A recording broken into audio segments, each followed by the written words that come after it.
अकोल्यात एका सराफा दुकानात चोरीच्या घटनांमध्ये वाढ होत आहे आणि ताज्या प्रकरणात 3 आरोपींनी गांधी रोडवरील खंडेलवाला आभूषण दुकानातून सोन्याचे दागिने लंपास केले आहेत।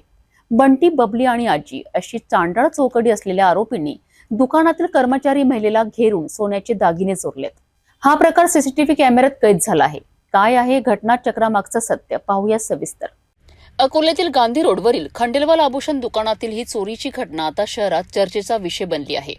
बंटी, बबली आणि आजी अशी चांडाळ चौकडी असलेल्या आरोपींनी दुकानात प्रवेश केला। तेथील कर्मचारी महिलेला घेरून त्या तिघांनी चपळाईने दुकानातील सोन्याचे दागिने लंपास केलेत। त्यातच पुरुष आरोपीने महिलेस आकर्षित करून तिचं लक्ष आपल्याकडे वळवलं आणि त्याच वेळी वृद्ध महिला आरोपीने चोरलेले दागिने आपल्या हातात घेतले। दुकान मालकाच्या मते ही महिला 1.5 वर्षापूर्वी देखील त्यांच्या दुकानात चोरी करून फरार झाली होती। मात्र पोलिसांना त्याचा सोगावा लागला नव्हता।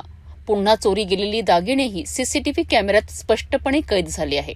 सध्या पोलिसांनी गुन्हा दाखल केला आहे, परंतु या चोरट्या टोळीचा पोलिसांना अद्याप कुठलाही सुगावा लागलेला नाही।